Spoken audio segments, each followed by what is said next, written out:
Buonasera ai nostri telespettatori, bentrovati, buon 2023, prima puntata dell'anno, buona domenica, smaltite tutte le feste, ritorniamo ad occuparci di quello che ci piace fare di più, ovvero raccontare quella che è la cronaca della nostra Sicilia, con particolare riferimento alla cronaca politica. Oggi però, visto che è la prima puntata dell'anno e visto che ricade praticamente a ridosso di un anniversario molto importante, abbiamo deciso di dedicare parte della nostra trasmissione di questa sera al delitto Mattarella. 43 anni dopo, cerchiamo intanto di raccontarlo, questo è lo scopo, l'obiettivo, ai più giovani che magari hanno solo sentito parlare di Piersanti Mattarella, conoscono certamente meglio Sergio, che è il fratello del Presidente della Repubblica, però la vicenda di Mattarella ha ancora tanti contorni da chiarire, tante ombre, abbiamo titolato nel nostro titolo, dopo 43 anni ancora tante ombre, e cerchiamo di capire anche a distanza di tempo che cosa succede, se si è riuscito davvero a fare luce su questo delitto. Con me ci saranno a raccontare Piersanti Mattarella, il deputato regionale e deputato nazionale Anthony Barbagallo del Partito Democratico. Buonasera Barbagallo. Buonasera, buon anno a tutti. Poi due professionisti che conoscono bene soprattutto la famiglia, quindi che possono raccontare non solo in chiave da cronista la vita, la storia di Mattarella, la storia di questo delitto, ma possono raccontare anche quegli aspetti che riguardano il vissuto familiare anche dopo il delitto della famiglia Mattarella. Allora saluto Elvira Terranova, caposervizio dell'agenzia DN Cronos. Ciao Elvira. Buonasera Luca, buonasera agli altri ospiti. E Nino Rizzo Nervo, che è un giornalista, stimato professionista, ma anche hai fatto tanto, no Nino? Ciao Nino. Buonasera. Mettere il curriculum, è anche un po', però tra l'altro tu sei stato autore anche di un documentario importante che in un certo periodo raccontò bene questo delitto Mattarella. È solo per i saluti questo primo giro di opinioni, così, e poi adesso mandiamo subito la copertina che riguarda il delitto Mattarella, che l'ha realizzata, giusto per dare così l'input alla nostra trasmissione, il nostro Ottavio Longo, e poi cominceremo il dibattito in tutti i suoi aspetti. Mattarella uomo delle istituzioni, Mattarella l'omicidio, ma Mattarella anche, come abbiamo detto, l'aspetto familiare. Dopo la copertina.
E questa è la copertina che si chiude con la foto di Piersanti Mattarella, ucciso il 6 gennaio del 1980 mentre si recava a messa con la moglie. Allora io partirei proprio da Nino Rizzo Nervo, che in qualche modo ha raccontato questa storia. Nino, questa è una storia, a parte l'abbiamo detto all'inizio, intanto serve anche far conoscere la figura di Piersanti Mattarella, chi è Piersanti Mattarella, anche ai giovani, alle giovani generazioni, quindi bisogna raccontarlo in qualche modo. Noi ci prendiamo anche, tra virgolette, questa responsabilità, perché la storia della politica siciliana passa anche dagli uomini che l'hanno fatta e dagli uomini a cui è stato impedito fare politica, in questo caso con l'omicidio. Che omicidio è questo di Piersanti Mattarella? In che contesto matura? Che anni sono quelli? Ma guarda, che omicidio è?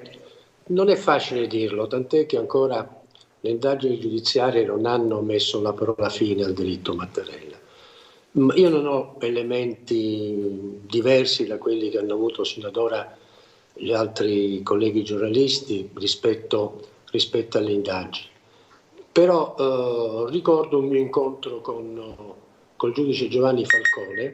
Dovevo preparare, mi aveva chiesto il TG1, uno speciale TG1 a 10 anni dal delitto. Chiesi a Falcone di incontrarlo. Falcone non dava interviste nel 1990, in quel periodo, però ci conoscevamo e accettò di vedermi. Andai alle 21:30, ricordo, in un palazzo di giustizia di Palermo deserto, e restammo a chiacchierare per più di un'ora. Ecco, allora Falcone disse, lo identificò come un delitto politico-mafioso, è la frase che poi utilizzò 5 anni dopo in commissione parlamentare antimafia a Roma. Perché un delitto politico-mafioso? Perché così come aveva già intuito durante l'omelia il cardinale Pappalardo, che aveva detto che questo delitto non può essere soltanto un delitto di mafia, Falcone aveva individuato questo collegamento di interessi tra una parte oscura della politica di allora e la mafia. Allora Falcone lavorava sulla pista nera e disse che la pista politica non escludeva la pista mafiosa, ma bisognava capire come entrambe si integravano. È un delitto su cui non possiamo oggi dare una parola definitiva, e questo devo dire ci sconcerta tutti, perché dopo 43 anni è grave che in un paese come l'Italia non si riesca a conoscere la verità su un delitto così eclatante, così importante, che allora commosse e sconvolse l'intero paese. Ricordiamo che Mattarella fu ucciso nella sua carica di presidente della regione. Certamente in quell'epoca era un delitto che sconvolse davvero l'intero paese. L'attualizzazione di questo delitto, cioè tutte le commemorazioni, quello che è avvenuto anche dopo il 1980, ha provato a raccontarlo, e ci prova, devo dire, sempre con grande garbo e precisione Elvira Terranova nei suoi pezzi per l'ADN Cronos. Fino a ieri, insomma, la questione che riguardava la commissione d'inchiesta è uscita proprio da un'intervista dell'ADN Cronos. Elvira, tu conosci anche bene la famiglia, ovviamente, di Mattarella. Anche a te faccio la stessa domanda: che idea ti sei fatta tu da cronista?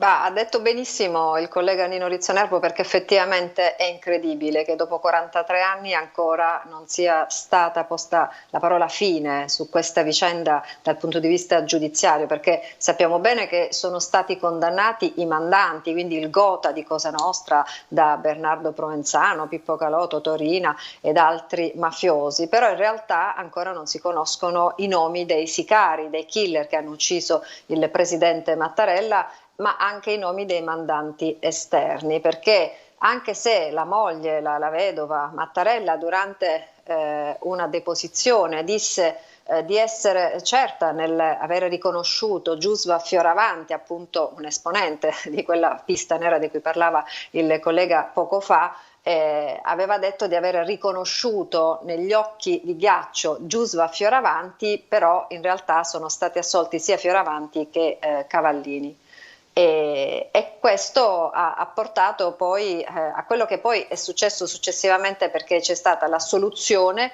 In realtà poi l'inchiesta è stata riaperta nel 2018, ma fino ad oggi, siamo nel 2023, non ci sono grandi novità. Si parla adesso di un presunto coinvolgimento di Nino Madonia, un altro mafioso, anche lui gli occhi chiari, però in realtà ancora la procura di Palermo, a quanto pare, a quello che emerge fino a questo momento, sembra che non siano emerse altre novità. Tutto questo effettivamente direi che è anche molto grave. Ecco perché Antonio Balsamo, il presidente del Tribunale di Palermo, in questa intervista che citavi poco fa, uscita appunto nei giorni scorsi, ha detto che serve una commissione parlamentare d'inchiesta, quindi ha lanciato questo appello proprio al nuovo governo, al Parlamento, affinché anche dal punto di vista politico ci si possa occupare non solo dell'omicidio Mattarella, di tutta la stagione, lui la chiama terroristico-mafiosa, di quegli anni che vanno fino al 93, quindi fino a dopo le stragi del 92 in cui furono uccisi Falcone e Borsellino. Dunque ancora c'è tanto da capire, da scoprire, sono tanti effettivamente i punti neri, i punti oscuri su questa vicenda che è appunto l'omicidio di Piersanti Mattarella. Nella copertina che abbiamo visto, curata da Ottavio Longo, a un certo punto c'è un frame dove compare un identikit del killer, insomma, per come era stato disegnato, per come era stato raccontato. Da lì poi, insomma, non se ne è saputo più niente. Si è cercato, non si è cercato, questo non lo sappiamo. Insomma, Barbagallo, anche a lei faccio la stessa domanda, perché da uomo politico tramandare, diciamo, la figura di Piersanti Mattarella, che ce la raccontano in tanti, no? Probabilmente noi l'abbiamo vissuto forse da piccolissimi, ovviamente eravamo piccolissimi quando ci fu l'omicidio, i giovani, la nuova generazione, la nuova classe politica non sa nemmeno chi è, diciamo, Piersanti Mattarella se non se lo vanno a studiare, insomma, nei libri o nei manuali. Anche qui, che idea si è fatto lei studiando l'omicidio Piersanti Mattarella?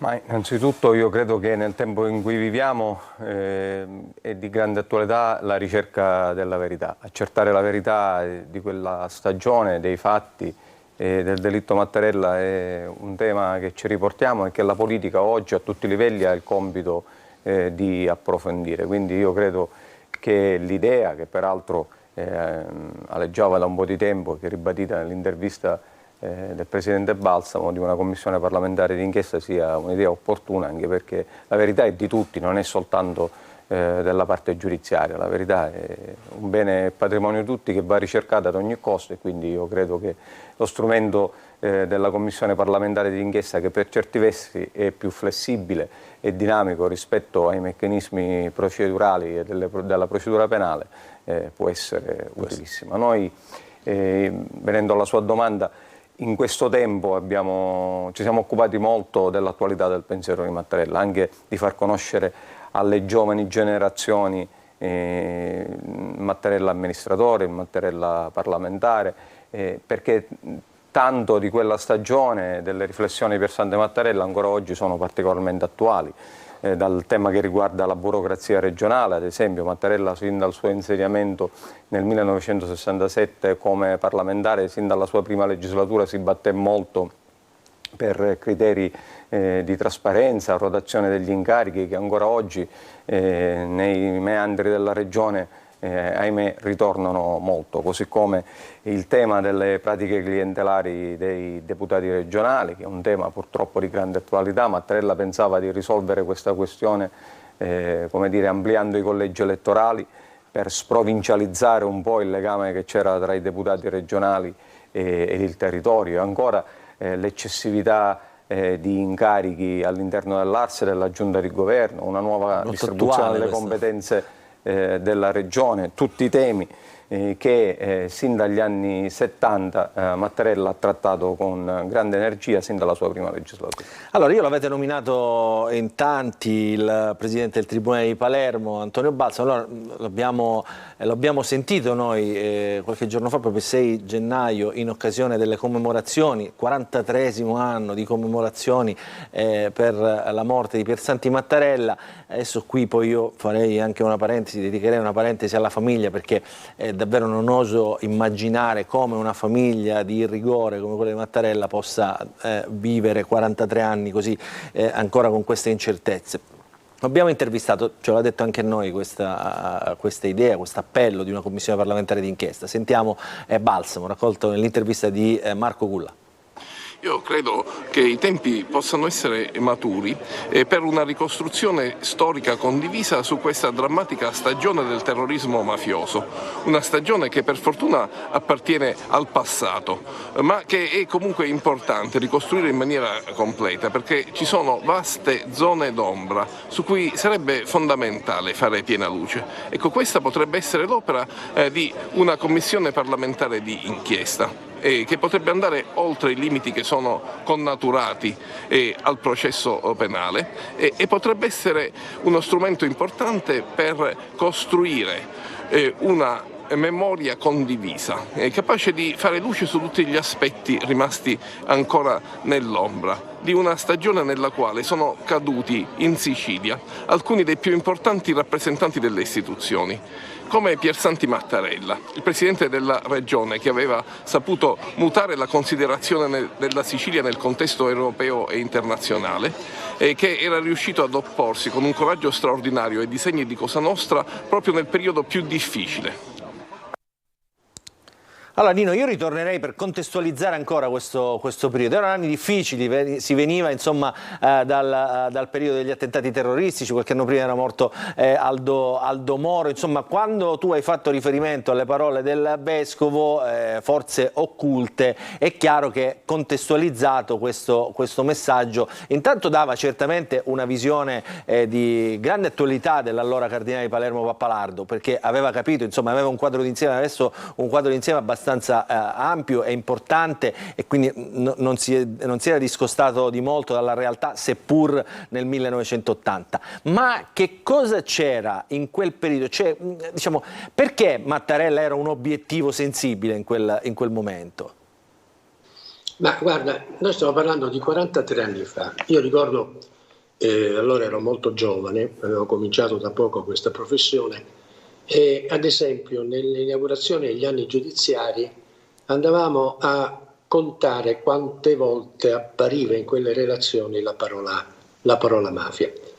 Ecco, Mattarella rappresentava, e così come nei discorsi programmatici dei presidenti delle regioni che avevano preceduto Mattarella, andava a vedere se veniva fatto riferimento alla mafia, al potere mafioso in Sicilia.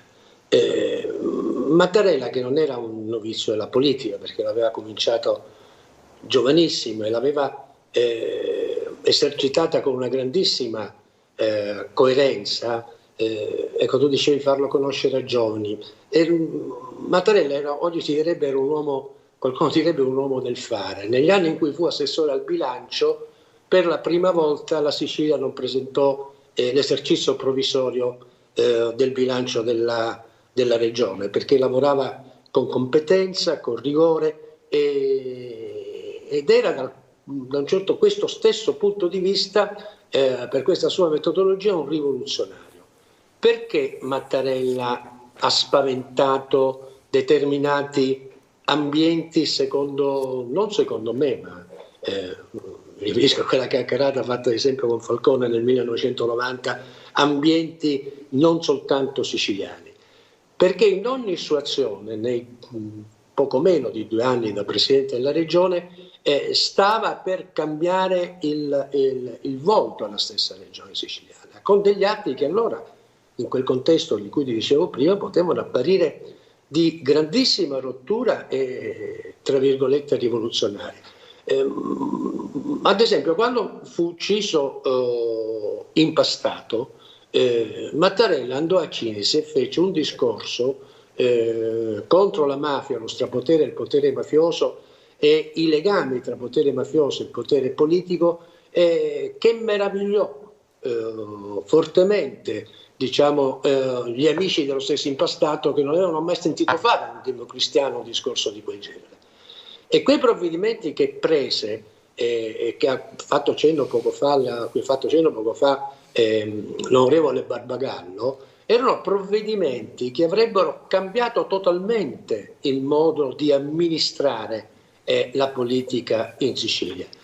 Tutto questo in un contesto storico molto in evoluzione, fece capire subito a questi ambienti in cui vi era un punto di collegamento tra criminalità mafiosa, amministrazione e politica, che Mattarella poteva essere un grandissimo ostacolo ai loro affari.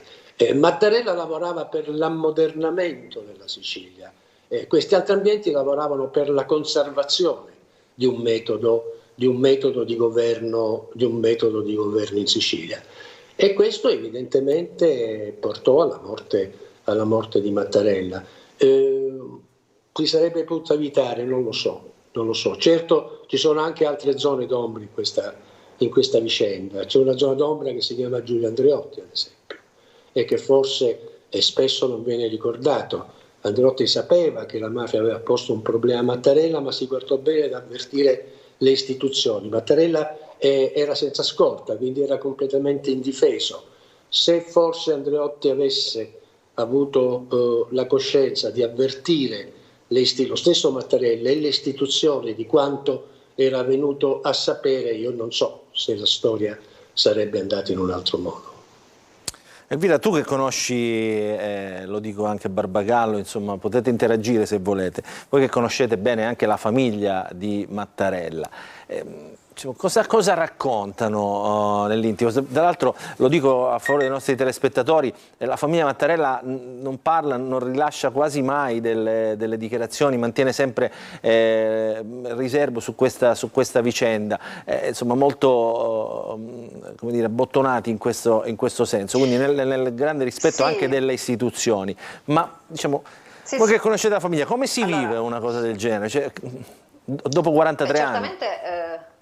Hai detto bene tu, la famiglia Mattarella, posso chiedere di avere un ritorno audio un po' più basso? Sì, la famiglia Mattarella effettivamente è sempre stata una famiglia molto lontana dai riflettori, perché in realtà non amano fare le interviste, lo sappiamo bene, entrambi i figli, perché ricordiamo che Maria Mattarella è il segretario generale della regione siciliana, non ha mai praticamente rilasciato interviste. Bernardo Mattarella, il figlio, è stato per un periodo deputato regionale, ma nonostante appunto la sua carriera politica, in realtà poi oggi fa l'avvocato, ma anche lui non ha mai rilasciato delle interviste, perché insomma è una loro caratteristica quella della famiglia. Però nonostante ciò, comunque da 43 anni chiedono naturalmente che venga fatta luce su quanto effettivamente accadde quel 6 gennaio del 1980, perché come ha detto anche Balsamo in quella intervista che gli ho fatto in questi giorni,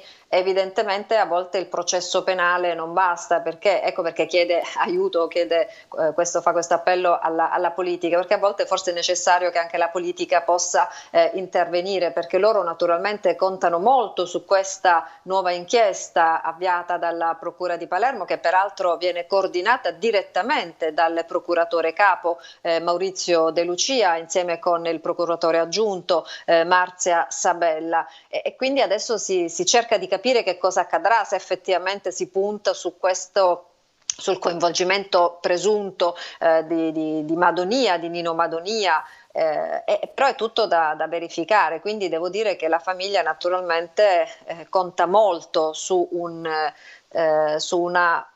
una svolta, chiamiamola così, su quello che accadde quel giorno, perché effettivamente ha detto bene Nino Rizzonervo, perché Mattarella era una persona che ha saputo guardare al presente, però con gli occhi al futuro, direi quasi profetico, no? Perché stiamo parlando del 1980 e degli anni precedenti, non siamo nel 2000, quindi erano anni completamente diversi, erano anni in cui appunto la parola mafia quasi non esisteva. Invece lui, il presidente Mattarella, era riuscito proprio per queste sue carte in regola anche ad avviare un confronto con di politici anche nazionali o addirittura anche internazionali, perché ricordiamo che proprio negli anni precedenti alla sua uccisione vennero in Sicilia Roy Jenkins, presidente della Commissione europea, ma anche Pertini. Insomma, effettivamente lui aveva avviato anche una serie di dialoghi con la politica nazionale e internazionale. Però evidentemente ci furono alcuni fatti che ad alcuni ambienti probabilmente non sono piaciuti, e quindi ecco, si parla di questi mandanti esterni di cui ancora oggi non si sa nulla, ed è giusto che si faccia finalmente luce su quanto è accaduto quel giorno.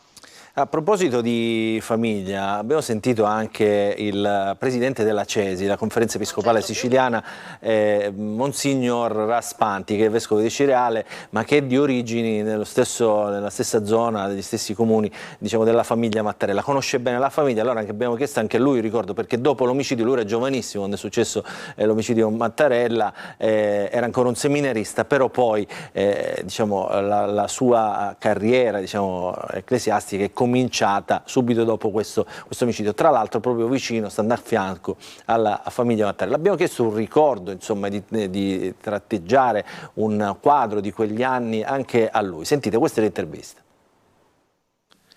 Monsignor Raspanti, il ricordo di Piersantin Mattarella è un siciliano, diciamo, che ha segnato la storia di quest'isola, una vicenda che ha ancora molti lati oscuri. Partiamo dall'uomo, un cristiano, cattolico, praticante, ma uomo delle istituzioni. Esatto, una persona come tanti in quel periodo, d'accordo, perché c'era la Democrazia Cristiana che esprimeva questa doppia possibilità, cioè professare fino in fondo la propria fede e come accadde insomma soprattutto dalla Repubblica in poi, l'impegno profondo di alcuni cattolici nel dare un contributo pieno, totale al cammino del Paese, al cammino dell'Italia, al cammino quindi della Sicilia. Un uomo che era erede della prima generazione che creò la regione siciliana, dove ci sono da Ruffini ad Alessi, ci sono stati grandi cattolici e non solo, ma soprattutto in Sicilia grandi cattolici che hanno creato questa struttura straordinaria che è la nostra regione con lo statuto speciale e così via. Lui era a ridosso di questa prima generazione, quindi per così dire allievo, alunno di grandi personalità, ma della sua stessa famiglia. Suo padre fu ministro della Repubblica e dunque già a casa sua aveva imparato questi due aspetti che lei mette in evidenza, cioè una fede cristiana formata, coerente, l'azione cattolica soprattutto era da dove usciva la sua famiglia, suo padre credo fu presidente da giovane dell'azione cattolica di Castellammare, provincia di Trapani, e quindi una forte educazione cattolica formata, un cattolicesimo non quello della pietà popolare che proveniva dalle confraternite, dalle processioni, ma appunto l'azione cattolica implica un cattolicesimo più moderno, pronto all'apostolato, cioè ad un'attività che vuole immettere il Vangelo nella vita secolare, nella vita, a differenza dell'antico cattolicesimo, appunto 6-700esco, che è quello delle processioni, delle devozioni. Quindi lui è figlio di questo cattolicesimo, per cui si deve vedere la sua frequenza a messa, ecco, ci teneva, a volte anche nei giorni feriali, si lega ad un impegno sociale, politico, amministrativo, strettamente collegato, come tanti altri di quell'epoca. Quindi una figura che però la cui uccisione poi, credo, fu una delle tante uccisioni illustri nella Sicilia di allora, nella vita politica di allora, che probabilmente ha dato una svolta. Risuonano ancora quelle parole fortissime del cardinale Pappalardo durante la sua omelia. Vedete, attenzione, dice, perché questa non è una morte, non è solo un omicidio di mafia, ma ci sono delle forze occulte. Queste parole, forze occulte, risuonano ancora oggi a 43 anni di distanza, fortissime. Sì, quegli anni, come il cardinale disse allora con uno sguardo nazionale, anzitutto ebbe la forza e il coraggio il cardinale e anche il presidente Pertini con la sua presenza di collegare la vicenda siciliana all'intera vicenda nazionale, come poi si è rivelato negli anni successivi con gli omicidi di Falcone e Borsellino, gli attentati anche fuori dalla Sicilia e così via. Quindi i collegamenti stretti tra quello che accadeva in Sicilia e quello che accadeva in Italia. In Italia accadevano attentati di forze eversive sia di destra che di sinistra in quegli anni. Ci fu il tentativo di un golpe sventato in quegli anni, ci fu tutta la vicenda poi dell'App2, della loggia massonica deviata. Insomma, erano anni turbolenti, poi ci furono pochi anni dopo, pochi anni prima c'erano state l'omicidio Moro, le Brigate Rosse, quindi anni turbolenti nei quali si sentiva che quasi l'equilibrio di una nazione repubblicana, democratica, libera, potesse vacillare e non sapesse rintuzzare a dovere queste forze eversive che la volevano portare di qua e di là e quindi fare traballare. Il cardinale Pappalardo interpretò e inserì anche questo omicidio e dunque anche direi tutta la vicenda della mafia, la inserì in una vicenda nazionale e dunque in un fatto di civiltà che andava combattuta non soltanto nello stretto della Sicilia, ma che andava combattuta, andava assunta e combattuta dal governo nazionale, dall'Italia intera come fatto di civiltà, come poi accadde con una serie di leggi che fece il governo nazionale per cercare di bloccare questo fenomeno. Quindi diventò, nelle parole di Pappalardo, un fenomeno nazionale e non più siciliano, come di fatto poi abbiamo scoperto quando sappiamo che gli interessi della mafia ben presto si estesero nelle regioni del nord e si collegarono addirittura a livello internazionale con l'America Latina e tutte le altre grandi mafie mondiali. Lei era giovanissimo quando uccisero Piersanti Mattarella, poi però successivamente si legò molto alla famiglia, è stato molto vicino ai figli, alla moglie, insomma che famiglia è quella di Mattarella? Al di là di quello che conosciamo che è il Presidente della Repubblica, il fratello. Sì, ho avuto la possibilità, grazie al fatto anche che questa famiglia proveniva dalle mie zone, dove io sono nato, Alcamo, Castellammare, Trapani, ma poi rimase imparentata. La sorella di Piersanti e di Sergio sposò un trapanese, usavano villeggiare ancora tra Castellammare ed Erice, Trapani, quindi io sono stato sacerdote lì, abbiamo avuto tanti rapporti con l'intera famiglia, non solo di Piersanti ma anche dei fratelli e delle sorelle. Schiva, rigorosa la famiglia, tutti i membri della famiglia, molto schiva, molto rigorosa, molto attenta al rispetto, ad una certa coerenza, ma attenta anche, lo dicono poi le scelte politiche che fece lo stesso Sergio quando, finita la Democrazia Cristiana, si orientò verso un cattolicesimo sociale, aperta cioè alle innovazioni, un'intelligenza pienamente cristiana ma attenta ai fatti innovativi della società. E tuttavia fedele assolutamente ai principi della libertà, ad alcuni valori morali, etici e soprattutto poi a questa famosa Carta Costituzionale che il Presidente attuale sta difendendo e sta portando avanti da tanti punti di vista. Un ricordo di tante persone, di tante occasioni, dai pranzi ai momenti di conversazione sia a Roma che a Trapani, a Palermo, di correttezza, di compostezza. E questo era il Vescovo Raspanti. Siamo a chiudere, insomma abbiamo cercato di dare il nostro piccolo contributo storico al ricordo più che altro di Mattarella, non entrando ovviamente, non abbiamo i mezzi per entrare nelle immagini, però certo fa specie che dopo 43 anni ancora ci siano tutte queste ombre, cioè non si riesca a capire e a dare un nome e un cognome a chi ha sparato a Piersanti Mattarella. Barbagallo. Ma io credo, come dicevo prima, che il modo migliore che abbiamo per onorare la memoria di Piersanti Mattarella è quello di ricercare la verità e anche di trasferire alle giovani generazioni il valore e l'attualità del pensiero di Mattarella. Ad esempio mi preme ricordare alcuni provvedimenti, alcune leggi che furono votate durante la presidenza Mattarella, che lui coordinò, fece approvare con il suo impegno in prima persona e che ci siamo riportati per tanti anni. La 71 del 78, la legge fondamentale urbanistica, che è una legge che ha governato l'edificazione in Sicilia per 40 anni, una legge che Mattarella volle, è una legge che introduceva un limite nell'edificazione dei suoli contro le speculazioni di quel periodo. Eravamo poco dopo il sacco di Palermo, è una legge che ha imposto per tanti e tanti anni le opere di urbanizzazione a carico dei privati e non più come costo per la pubblica amministrazione.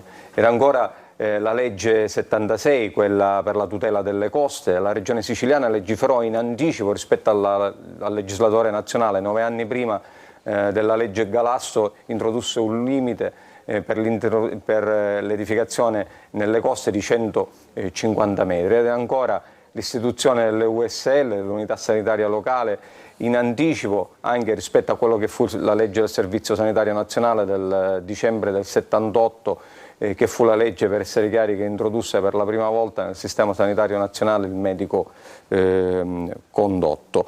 Di quel periodo pure, costruita con una maggioranza amplissima, dobbiamo ricordare che Mattarella venne eletto Presidente della Regione con un consenso larghissimo, è il Presidente ad aver avuto il consenso più ampio nell'elezione indiretta del Presidente della Regione, lo votarono 77 deputati su 100. Di quella stagione è pure la legge sugli appalti pubblici che impose delle procedure rigorose per il collaudo e per evitare in quel settore così caldo la presenza ingombrante della mafia. Quindi tornando alle parole di Rizzo Nervo prima, io credo che per far inquadrare anche alle giovani generazioni che allora non erano nate, Mattarella amministratore, Presidente della Regione e parlamentare, questo sistema di norme introdotte con anche un ruolo di regia dell'Aula, l'Ars tradizionalmente non è facile da governare, certamente si è creato un nemico ben preciso rispetto agli interessi mafiosi e in quegli anni c'è la requisitoria di Falcone che fu l'ultimo processo dove Falcone operò da procuratore aggiunto, la requisitoria di Falcone del 91 dove fa riferimento espressamente Falcone alla cooperazione tra sistema mafioso e associazioni eversive nere. Questo e altro io lo voglio ricordare in chiusura, vorrei ringraziare Giovanni Barbagallo che insieme come dire, con tutto il Partito Democratico sta promuovendo e coordinando la scuola di formazione per Santi Mattarella, che ogni anno ha un numero sempre più crescente di iscritti ed è il modo migliore per trasferire il pensiero di Mattarella. Allora io saluto e ringrazio Nino Rizzo Nervo per il suo contributo, per il suo ricordo, per la sua analisi. Nino, in chiusura probabilmente quel rigore servirebbe oggi alla politica attuale, no? In particolare riferimento alla regione siciliana. Ma guarda, non lo so, io però la seguo poco le vicende politiche siciliane. Quel rigore serve alla politica e oggi servirebbero in Sicilia come altrove personalità politiche così rigorose, così consapevoli del proprio ruolo e soprattutto così con una competenza che erano le qualità di Piersanti Mattarella. Tu dicevi come ricordarle per i giovani, io vorrei consigliare la lettura di un libro, secondo me è molto bello e racchiude e fa una sintesi della personalità di Mattarella, che Piersanti Mattarella, solo contro la mafia, scritto da Giovanni Grasso, oggi consigliere per l'informazione del Presidente Sergio Mattarella, che è un libro secondo me che fa capire bene anche le nuove generazioni chi era e cosa ha rappresentato e probabilmente perché è stato ucciso Piersanti Mattarella. Allora, grazie, raccogliamo il suggerimento di Nino Rizzo Nervo, che ringrazio e saluto per aver partecipato alla nostra trasmissione. Grazie Nino. Elvira, io non ti saluto perché ti vorrei diciamo, trattenere anche almeno per una parte della seconda parte della nostra trasmissione che si occupa di amministrative, perché gliela diamo all'ADN Cronos, la notizia, Barbagallo, perché Barbagallo ci ha detto dietro le quinte che avrebbe scelto diciamo, il ruolo, insomma, ormai glielo chiedo da settimane, ecco, chiedo, quindi aspetti, e non ha mai no? voluto darmi questa notizia. Quindi aspetti, no? Aspetti o no? Va bene. Aspetti, va bene. Va bene, sì. Allora, dopo la pubblicità, con altri ospiti ovviamente, subito dopo la pubblicità riprenderemo il punto.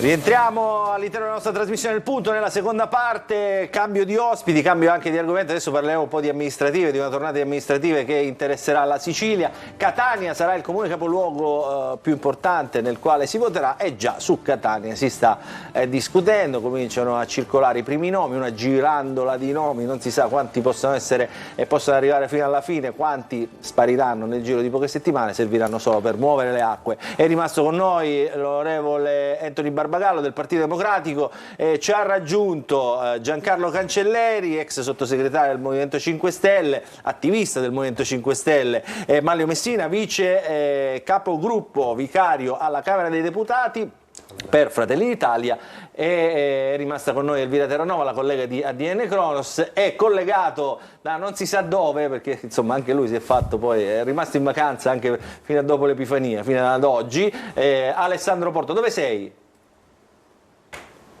Non si sente, ecco, da dove sei? Sono a Napoli, mi sentite? A mangiare la pizza, che fai a Napoli?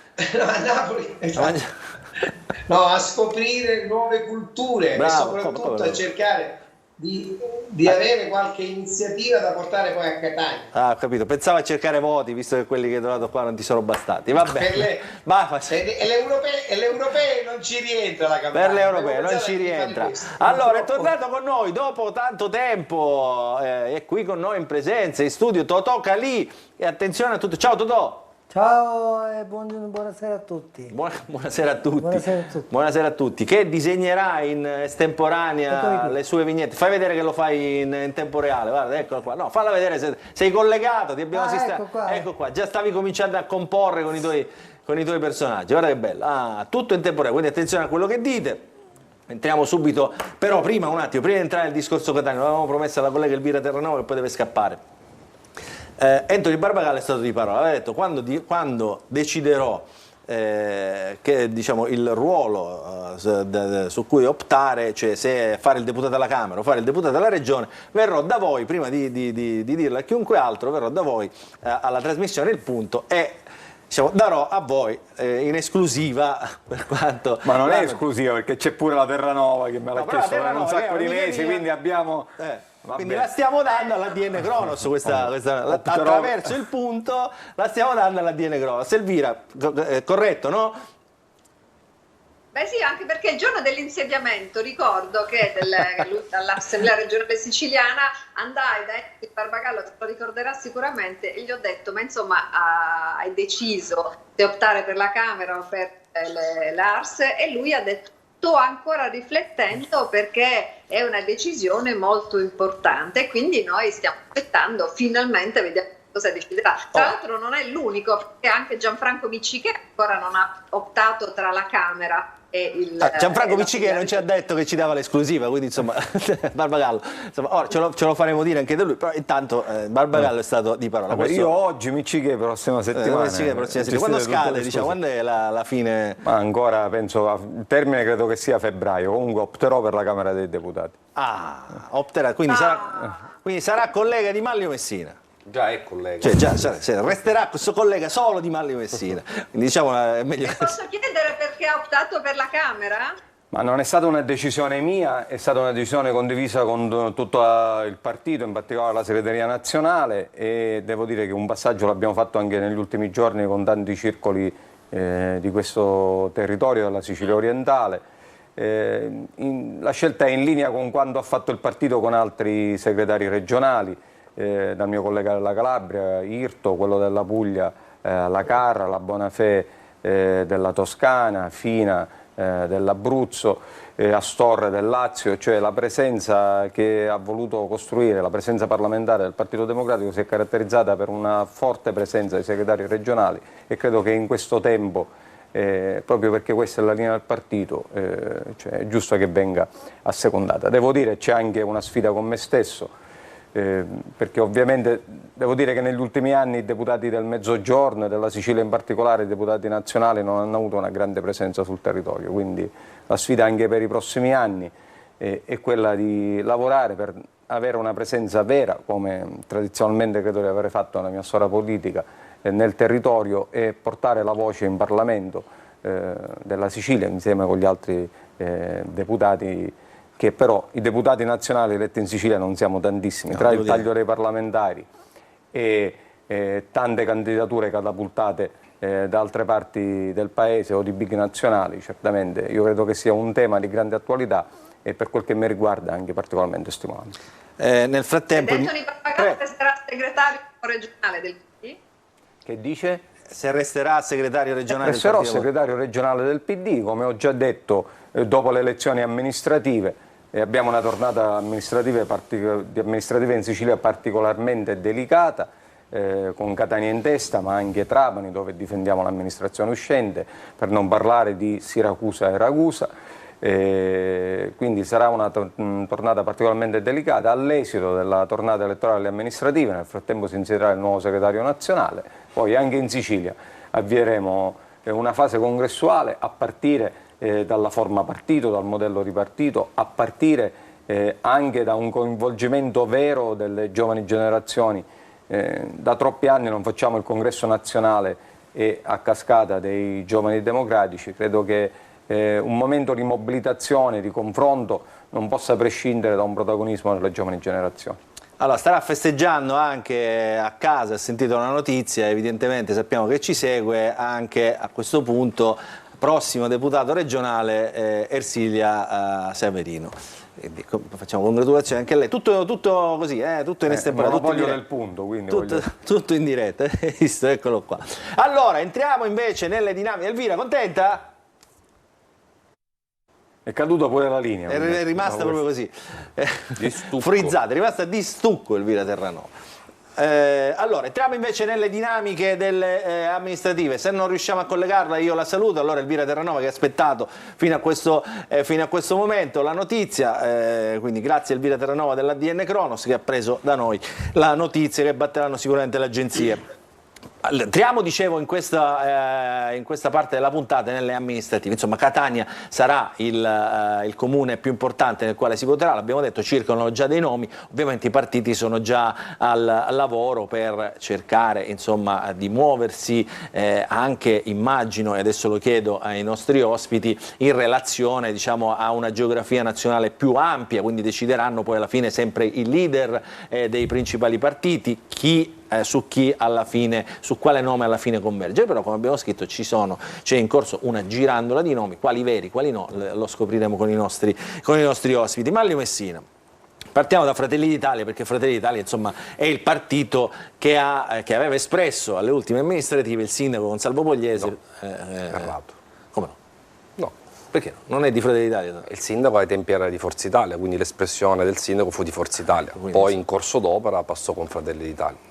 Mi pare giusta la precisazione, quindi insomma voi non avete espresso, insomma al tavolo direte noi non abbiamo espresso, Assolutamente. Adesso tocca a noi. Beh, tocca a noi, è chiaro che Fratelli d'Italia chiederà questa possibilità, l'intento è di camminare intanto tutti compatti, uniti come centrodestra, è l'obiettivo principale, però avendo rinunciato appunto a tutte le città capoluogo, perché ricordo che anche Palermo non ha espresso il candidato Fratelli d'Italia nonostante avesse un nome di primo piano come Carolina Varchi, stessa cosa su Messina, e abbiamo rinunciato alla presidenza della regione siciliana. Credo che Catania, al primo partito d'Italia, una città importante come Catania in Sicilia, possa anche essere vantata, diciamo, dal nostro partito. Poi, ribadisco, importante è trovare la quadra con tutto il centrodestra, che credo che sia la cosa più importante. Nel frattempo messi vicino fanno anche un po', diciamo, impressione dopo il litigio per le regionali, no? Non tanto tra voi due quanto tra i vostri partiti, no? Partito Democratico e Movimento 5 Stelle, Giancarlo Cancelleri e Anthony Barbagallo. Anthony Barbagallo, come abbiamo detto, segretario del Partito Democratico, Giancarlo Cancelleri, ormai non è un mistero, Cancelleri, insomma, circola il suo nome, diciamo, tra i papabili esponenti politici candidati a sindaco di Catania. Ora non so con quale partito, dico, visto che voi avete il limite dei 2 mandati, quindi insomma immagino non possa essere col Movimento 5 Stelle, però è vera, diciamo, questa voce? Assolutamente sì, ho detto più volte che do la mia disponibilità e ho una disponibilità che ovviamente è sul piatto ed è aperta al dialogo con tutte le forze politiche che vogliono archiviare una fase che è stata ovviamente distruttiva per la città di Catania. Il governo di destra che si è avvicendato negli ultimi 5 anni non è ovviamente un mistero per nessuno, basta viverla. La città di Catania ha creato una serie di disastri e di inefficienze che sono sotto gli occhi di tutti. I cittadini le hanno denunciate e le continuano a denunciare ancora, quindi c'è un grande lavoro da fare per rimettere Catania al posto che si merita nello scacchiere nazionale, ridare lustro a quella che è una città fra le più importanti in Italia, non solo in Sicilia, e ovviamente c'è bisogno di avere una visione completa, una visione a 20 anni, a 30 anni, quella che deve diventare, dal porto alla metropolitana, alle infrastrutture, a quello che significa appunto far vivere Catania all'interno di uno scacchiere non solo regionale ma anche nazionale, dal punto di vista economico, degli investimenti industriali e quant'altro. Abbiamo conoscenze, abbiamo ovviamente la capacità di poter far rientrare o di poter avvicinare tanti investitori e imprenditori che vogliono finalmente fare di Catania un punto logistico importante. Ovviamente questa cosa deve sposarsi con tutta una serie di forze politiche che vogliono ripartire archiviando appunto quella fase. Cosa significa questo? Significa che Oggi non è più il momento di dire se si appartiene ad una forza politica piuttosto che a un'altra, è il momento di mettere sul piatto quelle che sono le competenze. In questi anni credo di aver dimostrato serietà, competenza, ma soprattutto anche la determinazione di non volersi fermare di fronte alle 1000 pastoie burocratiche che la nostra regione aveva e ha avuto. Molti mi hanno detto, ed è celebre la frase di Marco Falcone, amico che saluto e gli auguro buon lavoro fra l'altro, che quando disse se aprono il viadotto Imera sull'autostrada 19 entro il 31 di luglio mi dimetto. Bene, noi l'abbiamo aperto il 30 di luglio, forse è per questo che non si è dimesso, ma io gli ho augurato e gli continuo ad augurare buon lavoro. Questo significa secondo me mettersi a disposizione di una comunità importante. Poi ognuno faccia la propria strada, però non c'è dubbio che non si torna indietro, che sono convinto che adesso bisogna ripartire con forze moderate che vogliano veramente guardare a questa città per poterla finalmente rilanciare. Allora, io chiedo a Barbagallo, che ormai è noto, no? Cioè, tra i nomi del Partito Democratico, diciamo, in pole position è quello di Emiliano Abramo, non è un mistero, c'è da capire anche che cosa farà l'ex sindaco di Catania Enzo Bianco, che ha manifestato la voglia di rimettersi in gioco proprio per la città. Dico, ma questo è un dibattito interno al Partito Democratico. È chiaro che però, e guardo anche Alessandro Porto, parla ai due che conoscono bene le dinamiche delle elezioni amministrative. Non basta partire in anticipo, meglio, partire in anticipo è un aiuto, poi però bisogna costruire attorno, come diceva Cancelleri, una serie di sinergie, no? Non ultimo ovviamente con i candidati, con le liste, eccetera. Quindi abbiamo imparato in questi anni che chi mette più liste in campo certamente ha più chance di vincere. Allora, come si compone questo puzzle? Ma intanto io credo che prima dei nomi venga la visione della città, la costruzione del progetto per la città, una città che deve uscire da una crisi che è una crisi profonda, una crisi di relazioni culturale dentro la città e anche per chi la guarda, una città che non riesce a essere più protagonista come lo era anni fa, e quindi serve avere le idee chiare. Noi in questo tempo stiamo stimolando un dibattito continuo, la nuova segretaria provinciale Maria Grazia Leone sta facendo un lavoro straordinario con i circoli, con i militanti, quindi il PD parte. Io lo ricordo, si vota anche a Trapani e Siracusa, che sono altri capoluoghi di provincia, Ragusa, e poi c'è la Cireale che insomma fa parte della provincia di Catania, ma è grande quanto uno dei comuni, insomma, capoluogo. Quindi insomma sono partite abbastanza importanti per la politica locale, guardo tutti. Dicevo, Maria Grazia Leone sta facendo un lavoro importante che sono convinto darà i suoi frutti. Ovviamente nell'ambito di questo progetto c'è poi il tema dell'identità del Partito Democratico, un candidato che parli la nostra lingua, la nostra storia e che sia in sintonia con questo modello di sviluppo della città. C'è il tema della coalizione, perché non è un mistero che ovviamente su Catania ci saranno delle problematiche legate anche a quello che è il quadro nazionale e regionale, con le elezioni del Lazio e della Lombardia, su cui ci sarà un'onda lunga, congresso nazionale. Ci sono alcune questioni evidentissime, il centrodestra l'ha spuntata alle regionali perché ha avuto una coalizione, a differenza del PD, del Movimento 5 Stelle, che hanno visto saltare l'accordo, e di De Luca che ha fatto il battitore libero. Quindi il tema saranno le relazioni, la coalizione e come si arriverà all'ultima notte alla presentazione delle liste in questo schema. Saltano anche le dinamiche classiche, no? Centrodestra, centrosinistra, nelle amministrative c'è molto spesso commistione, soprattutto in quest'area ampia dei moderati di centro. Non è inusuale che qualcuno passi da una parte all'altra giusto per convenienza elettorale. L'espressione moderato secondo me mal si addice, perché dico, chi ha questo curriculum generalmente è molto spregiudicato e non è per niente moderato, soprattutto perché a Catania mi pare che c'è una buona tradizione. Certamente il Partito Democratico ha un punto fermo, quello di fare la lista di partito, un progetto identitario su cui ci misureremo. Alessandro, allora chi la può vincere o chi la può perdere questa partita? Allora io credo che la partita su Catania deve andare oltre la logica dei partiti, con tutto il rispetto per i rappresentanti dei partiti nazionali. Qua ci vuole il partito della città, ci vuole una squadra, ci vuole un programma, ci vuole chi conosce realmente la città e i problemi dei catanesi. Non posso accettare nella maniera più assoluta che si possa pensare oggi a logiche partitiche o ad individualismi personalizzati da parte di qualche candidato che pensa di avere qualche priorità rispetto a quelle che sono invece le esigenze e i bisogni della città. bisogna presentarsi chiaramente. Oggi abbiamo una grande opportunità, abbiamo un grande presidente della regione che è Schifani, che sta dimostrando di essere, come dire, anche sulla linea corretta. Ma lui fa parte, diciamo, è autonomista, lui è autonomista lombardo, non è un mistero, quindi fa parte della coalizione. Scusa Alessandro, aspetta un attimo, però tu già dici non posso accettare che certi personaggi, cioè, voglio dire, in questo tuo ragionamento già stai tagliando fuori Cancelleri, per esempio, no? Perché quando dici uno che conosce la città, uno che non... Io parlo di invece Cancellieri ci rientra, perché comunque io dico non è una logica di partito, non è una logica di squadra. Se Cancellieri riesce a mettere, si chiama Cancelleri, cioè lui riesce a mettere, se lui riesce a mettere una squadra, un programma, e chiaramente avrà la possibilità di fare anche le liste, chiaramente si proporrà ai catanesi. Cioè, ma l'idea che oggi tocca a me perché io rappresento il partito X o tocca all'altro perché io appartengo a Tizio, a Caio, questo non è quello che in questo momento chiedono i catanesi. Quindi bocciato anche, diciamo, la tesi di Messina. No, Messina, ascoltami, ma Messina per esempio, io ti devo dire la verità, io per esempio vedo benissimo, e lo dico, anzi le lancio un'opa a Manlio, candidati a sindaco di Catania, ma perché? Ma Manlio Messina non è solo Ciriberte per far venire Porto, no? Perché... No, ma dico, ma Manlio Messina è uno che... Lancio un'opa, Manlio Messina sindaco di Catania, questa è la lopa. Ma sarebbe un buon candidato perché conosce la città, è uno che ha fatto la scuola del consigliere comunale, ha fatto l'assessore regionale, cioè non è una logica di partito perché Manlio Messina appartiene a Fratelli d'Italia. Manlio Messina potrebbe avere le caratteristiche di fare il sindaco di Catania. Ma intanto gli chiedete se lo vuole fare, cioè chiedetegi questa cosa prima di lanciare l'oppo. Messina, lei sarebbe lusingato di fare il sindaco di Catania? Cioè le piacerebbe fare il sindaco di Catania, per esempio?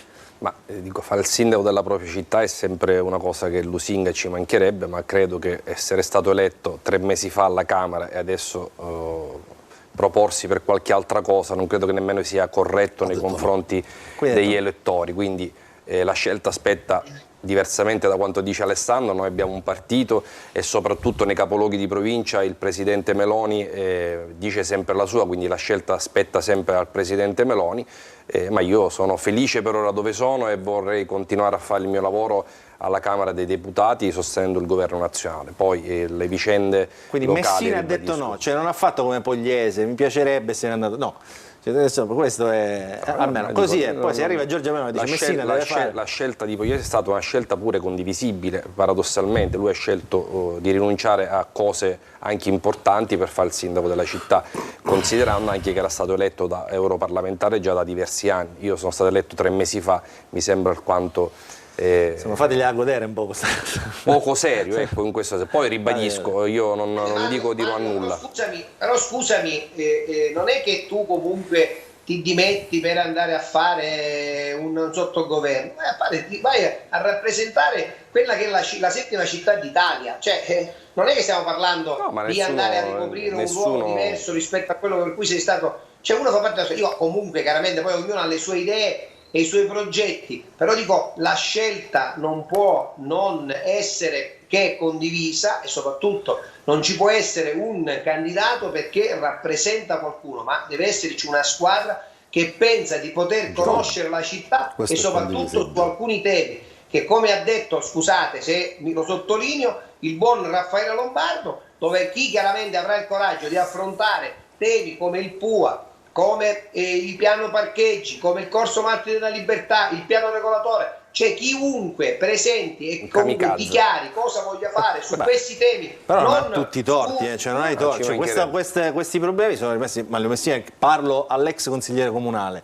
che ha fatto battaglie contro il sindaco Bianco su certi temi anche di priorità, di importanza per la città. È chiaro che se prima o poi qualcuno non affronta questi temi che riguardano l'urbanistica, che riguardano una visione della città, come diceva Cancelleri, in un futuro che non sia a brevissimo termine, è chiaro che diventa solo una partita elettorale sterile, poi insomma chi fa il sindaco magari avrà una sua visibilità per poi andare e scommettersi in altri palcoscenici della politica ben più importanti. E questo è il tema, no? Cioè capiranno, ecco la domanda poi si sintetizza in questo, capiranno secondo lei Messina, ma lo chiedo anche a Barbagallo, lo chiedo anche a Cancelleri, ieri i leader nazionali, che questa non è solo una partita per mettere le bandierine, questa come tante altre partite che riguardano i capoluoghi. No, guarda, ti dico subito, io condivido in parte quello che dice Alessandro e quello che appunto dici tu. Qua non è un tema di bandierine, io credo che i partiti devono tornare a fare i partiti, la politica ha bisogno dei partiti, chi vuole nascondersi dietro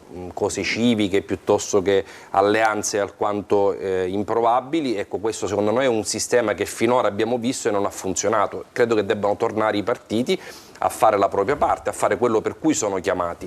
Dopodiché i partiti devono essere bravi a scegliere persone competenti, quello è il tema sicuramente prioritario, ma non può nemmeno prescindere questo dal fatto che la politica deve tornare protagonista anche nelle città, perché se le città non vanno avanti in alcuni casi è perché non c'è più la politica, ma ci sono accozzaglie che non si mettono mai d'accordo, che non funzionano e che riducono le città così come siamo abituati a conoscerle. E mi consenti di dire proprio l'ultima esperienza, non quella del centrodestra, che ha vissuto una stagione completamente diversa rispetto a quella precedente, dove l'allora sindaco Bianco era rappresentante di una accozzaglia di tutto e di più, e i risultati si sono visti fino all'ultimo con la città che è andata in dissesto, che il governo di centrodestra, l'amministrazione di centrodestra che si è susseguita, quindi successivamente quella Pogliese, un mese dopo ha dovuto dichiarare il dissesto per quello che aveva creato Enzo Bianco, e quindi anche questo va ricordato. Quindi chi anche deve fare il sindaco, lo dico all'amico Giancarlo Cancelleri che ha questa volontà, io gli faccio l'in bocca al lupo per questa possibilità, però bisogna anche conoscere la storia della città, e la storia della città non è che il governo di centrodestra ha ridotto la città in questo stato. Il governo di centrodestra è stato in carica 1 anno e mezzo per poi il subentrare di una legge paradossale e assurda che è la legge Saverino, di cui potremmo parlarne per ore, ma non è questo il tema. Ha dovuto dichiarare il dissesto, un dissesto certificato per condanna dalla Corte dei Conti, per cui vi è un giudizio penale in corso dal governo, dall'amministrazione di Enzo Bianco. Quindi non dimentichiamole certe cose, perché se non partiamo da questo, dalla storia della città, credo che poi facciamo anche confusione laddove si deve andare a governare una città su temi importanti come quelli che hai elencato tu, su cui finalmente mi auguro ci sia qualcuno che possa trovare soluzioni, e le soluzioni comunque si stavano trovando. Eppure c'è da dire però, perdonami una cosa, è vero che bisogna conoscere la storia della città, bisogna conoscerla tutta e raccontarla tutta, perché è molto probabile che il prossimo sindaco, sul lavoro non fatto per risanare i bilanci da parte dell'amministrazione di destra, probabilmente debba dichiarare un altro dissesto, e queste sono purtroppo... Con i ma Giancarlo non si possono fare. No, non sono né però sei né ma, perché è stato 1 anno e mezzo di centrodestra. No, il sindaco di Catania si è dimesso qualche mese fa e non è certo 1 anno e mezzo. Era stato sospeso per 6 mesi. Ma voi avete letto un sindaco o avete letto una squadra con una giunta e dei consiglieri comunali? Perché se il sindaco viene sospeso, ho capito, si elegge il sindaco, ma viene sospeso il sindaco, c'erano 10 assessori che continuavano a lavorare.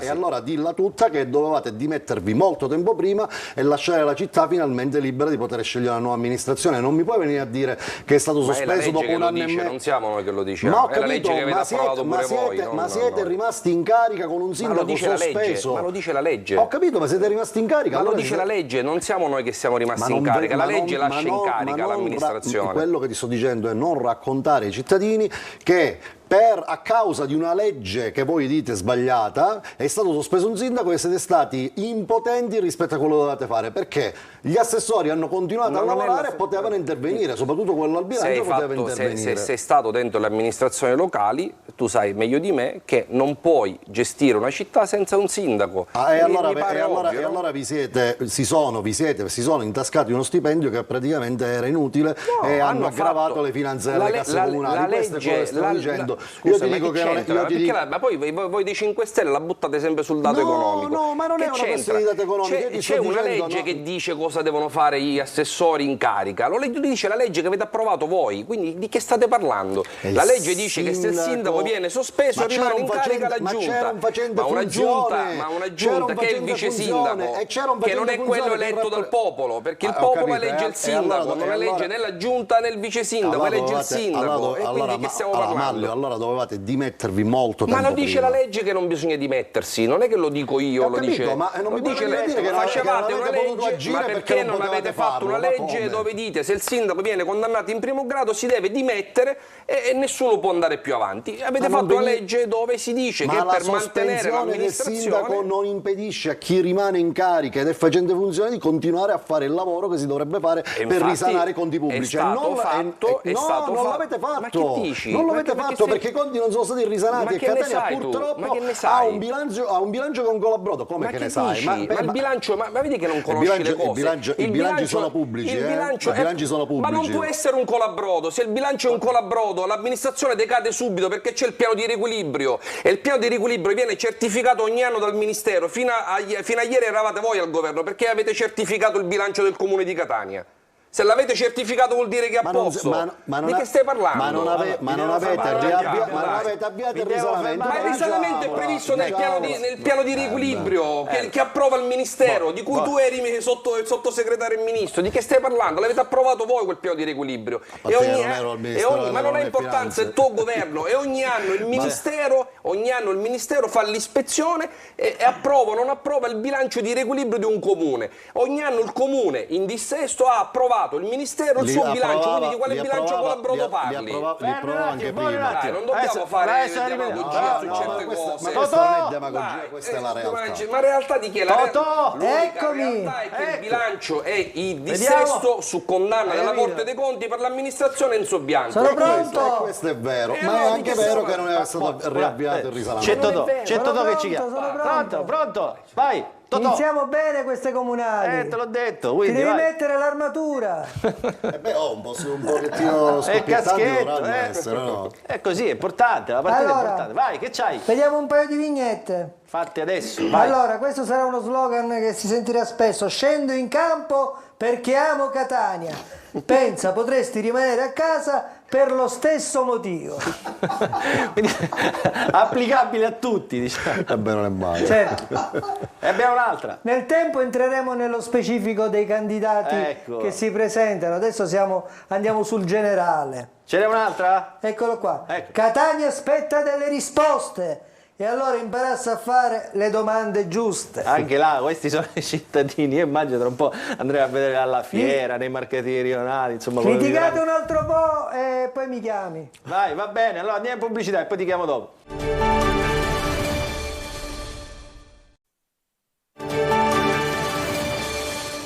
Rientriamo nell'ultima parte della nostra trasmissione e stiamo cercando di dibattere la questione Catania, insomma agli albori, no? All'inizio questo nuovo anno, l'avevamo detto, portava in dote le amministrative e così è. Dicevo, girandola di nomi su Catania, io volevo capire anche con i nostri ospiti, Ettore Barbagallo del Partito Democratico, Giancarlo Cancelleri e del Movimento 5 Stelle, Manlio Messina, Fratelli d'Italia, poi c'è Alessandro Porto che qua fa l'opinionista, poi esce da qua e fa l'uomo di Lombardo, no? dell'MPA. Che ridi. Totò, allora tu continui a disegnare, fammi vedere che stai disegnando, perché anche questa cosa l'abbiamo messa in diretta. Eccolo qua, sta disegnando. Sono aumentate le accise, speriamo che non aumenti anche il pizzo.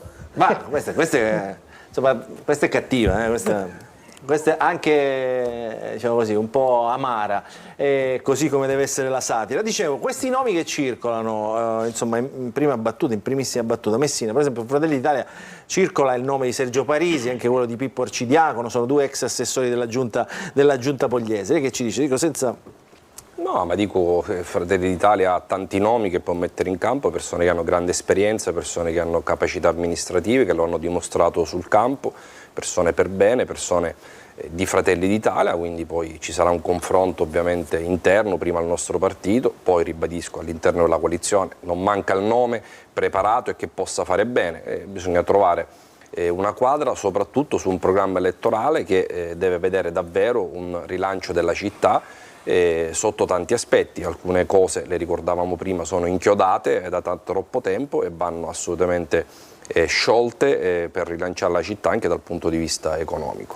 A me incuriosisce anche questo aspetto tutto nuovo del Movimento 5 Stelle, no? Cioè, ci sono due nomi che potrebbero essere tranquillamente spendibili all'interno nell'alveo del Movimento 5 Stelle, che sono Giancarlo Cancelleri, ma si è proposta, diciamo, abbiamo capito così, almeno che si vuole proporre anche l'ex ministro Nunzia Catalfo, però purtroppo voi siete ingessati da questa storia della doppia nomina, quindi insomma correre per una lista del Movimento 5 Stelle è diciamo, escluso. Quindi cosa cercate? Una convergenza nel vostro mondo?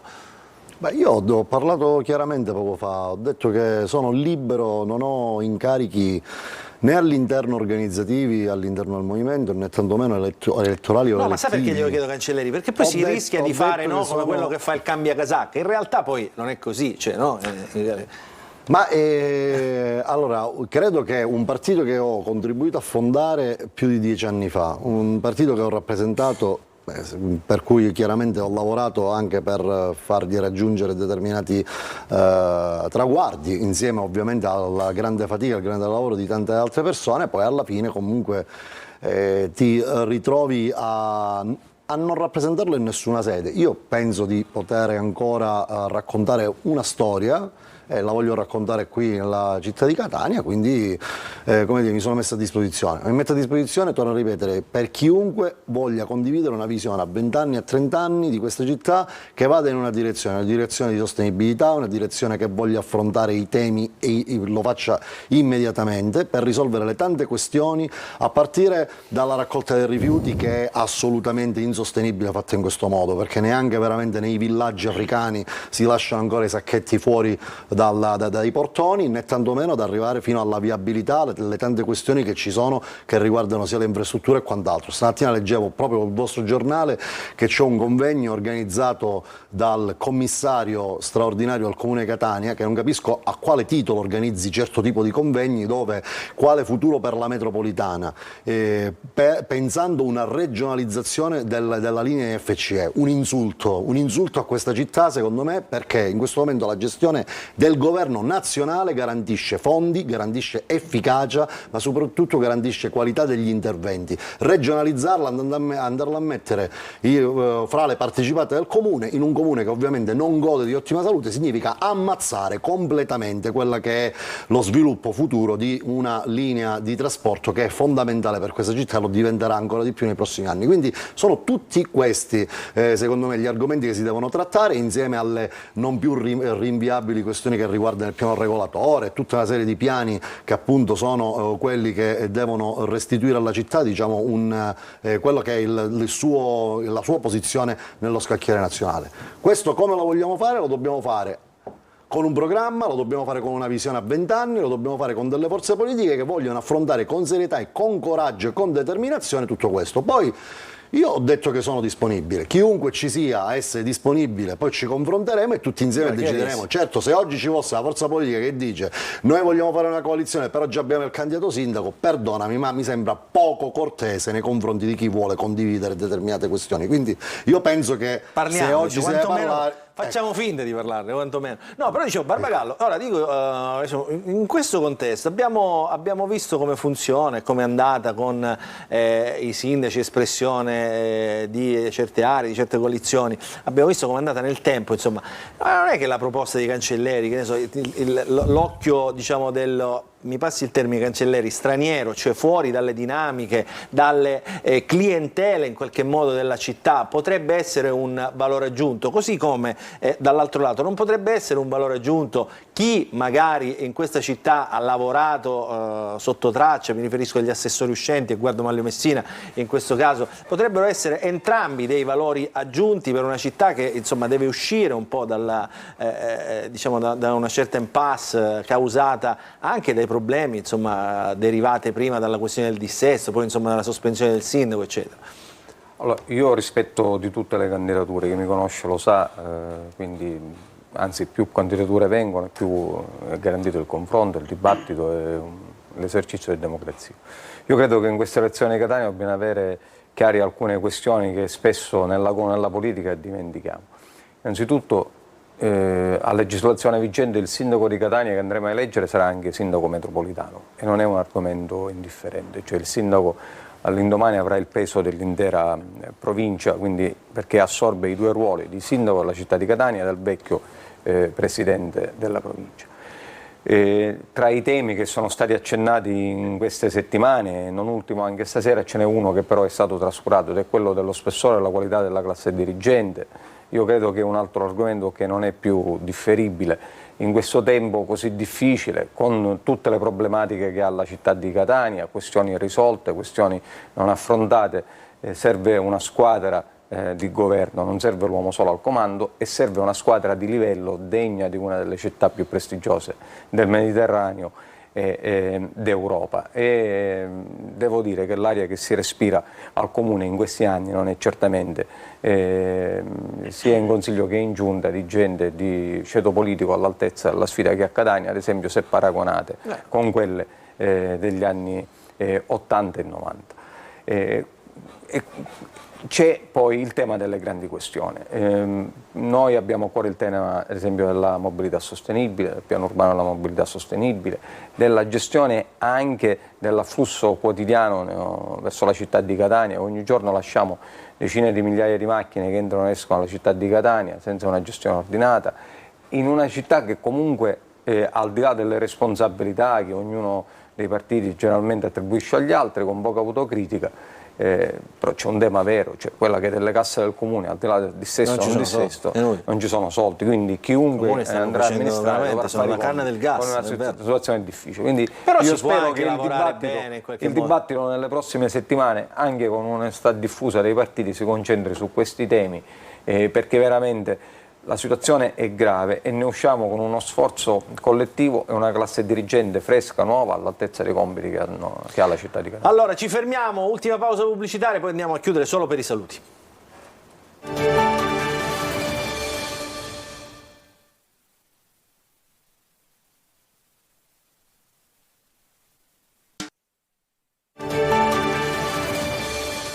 Entriamo in studio solo per i saluti ai nostri ospiti, insomma abbiamo così aperto il dibattito su Catania. Allora Alessandro, insomma fai tu una sintesi, cosa vuoi aggiungere a quanto già detto? No, brevemente, perché siamo veramente poche idee ben confuse. Ecco. Per correttezza di informazione ritengo che c'è, diciamo, quando ha detto Manlio Messina, dico il sindaco è stato sospeso, ha fatto ricorso, è rientrato. E grazie, devo dirti, a un buon Bonaccorsi, un ottimo Bonaccorsi che ha salvaguardato, come dire, la situazione, le casse del comune, che ha portato avanti, grazie anche a qualche assessore, oggi Catania usufruisce di 35 milioni di innovazione tecnologica.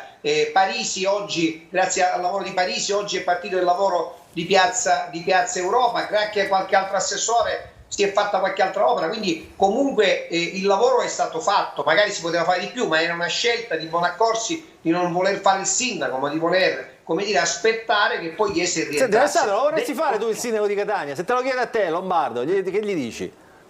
Ma guarda, io ritengo senza fare veloci perché siamo alla fine, sì o no? No, guarda, io lancio oggi una proposta. Un'altra opera?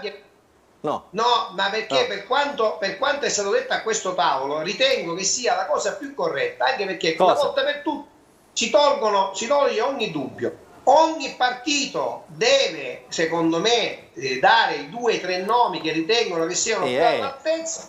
No, così si fa, Luca, da là si costruisce una squadra. Quando ogni partito, e da qui si parte da lì, poi si partono con i programmi, se esiste una coalizione, perché sennò diventa solo aria fritta. Se ognuno di noi dice dobbiamo fare la coalizione, ognuno di noi invece deve esprimere il candidato sindaco, uno o due, quelli che siano in rappresentanza delle forze politiche. Ci sono partiti che hanno difficoltà anche a esprimerne uno, figurati. Dai, vabbè, Alessandro, e soprattutto Luca, bisogna avere il coraggio non di dire io farò il piano regolatore, come penso di farlo, per come io farò il corso Marte alla Libertà. Erano per i saluti, Alessandro, dai. Era per i saluti, insomma, poi tanto tu resti anche alle prossime trasmissioni. Certo. Però rimangono queste, quando fine rimangono le cose. Rimangono le cose. Allora, detto ciò, Ci saluti, grazie. Manlio Messina, in chiusura, saluti, insomma, partita importante, dicevamo, sul Catania, però lei si tira fuori, ribadiamolo, perché è importante, no? Insomma, allora, grazie, buon lavoro alla Camera dei Deputati, tra l'altro appunto l'esperienza è iniziata da poco, credo sia difficile davvero interromperla, poi no, Giancarlo Cancelleri, lei che ha fatto il sottosegretario, insomma... diciamo, da Roma si vede, c'è un'altra prospettiva, no? anche della stessa Sicilia e delle stesse città. No, non c'è dubbio, è un lavoro difficile che secondo me deve essere molto concentrato su quelli che sono i risultati da portare. Ci sono tantissime questioni che riguardano la Sicilia che spesso a Roma vengono non solo dimenticate, ma a volte proprio per la mancata conoscenza non vengono mai affrontate. Il lavoro della deputazione, qualunque sia il colore di questa deputazione, ovviamente è fondamentale, quindi io rivolgo, come dire, il miglior augurio di buon lavoro sia a Manlio che a Anthony, che a Roma ci rappresentano non solo Catania ma la Sicilia tutta, e ovviamente devono portare a casa il maggior numero di risultati, perché purtroppo a Roma se qualcuno non urla la parola Sicilia spesso e volentieri si fa finta che... Allora, chiudiamo con Barbagallo, con la notizia che ha aperto questa seconda parte. Barbagallo, lo ribadisca. Allora, le no, però dico, questa è una scelta, diciamo, ponderata, quella di rimanere a Roma, quindi di lasciare lo scranno da deputato regionale. Subentrerà, penso che vi siete parlati, no? Vi sarete già in qualche modo confrontati anche con Ersilia Severino, che tra l'altro è un deputato di Catania, quindi aumenta anche la quota rosa in generale nell'Assemblea regionale siciliana, ma in generale anche nello specifico, anzi anche nel Partito Democratico. Insomma, una scelta ponderata, questo insomma è quello che succede, è quello che succederà da qui a qualche settimana. Sì, io chiudo con i temi dell'agenda politica delle prossime settimane. Non ci sono soltanto le elezioni e il confronto fra i partiti, ci sono alcune questioni che ci preoccupano e ci stanno a cuore. Ad esempio quella dell'aumento del costo dell'energia per le imprese e i comuni del mercato di salvaguardia. Ricordiamo che in Sicilia dal prossimo mese 200 comuni e 13.000 imprese pagheranno per 20 volte il costo dell'energia elettrica. Noi abbiamo proposto in finanziaria un emendamento, un ordine del giorno che non sono stati approvati. Dalla prossima settimana continueremo la battaglia anche sul milleproroghe, perché è una delle questioni che riguarda le tasche dei siciliani e siamo veramente preoccupati. Allora Totò, siamo in chiusura, proprio velocissimi, le vignette. Eccomi qui. Vai. Allora. Quante ce n'è? Tre, veloci. 3, mai per te. Cercasi cittadini più partecipativi. Si può sapere di chi è la colpa di tante cattive amministrazioni? Qui c'è un altro che cerca lo specchio. Andiamo avanti. Ecco, Catania è una città che ha la criminalità organizzata e la legalità disorganizzata. Ma sei così introspettivo oggi in queste vignette. No, introspettivo. Ma un poco più... Allora, tanti popoli ci hanno saccheggiato, nel tempo abbiamo imparato a saccheggiarci da soli. Che hai visto? Quindi insomma abbiamo imparato qualcosa dalla storia. Grazie Totò, ti aspetto la prossima settimana, sempre qui al punto. Grazie Anthony Barbagallo, Giancarlo Cancelleri, Manlio Messina, Elvira Terranova che abbiamo salutato e Alessandro Porto, Totò Calì. Buonanotte a tutti, appuntamento domenica prossima sempre qui su Telecolor, sempre con il punto. Buonanotte.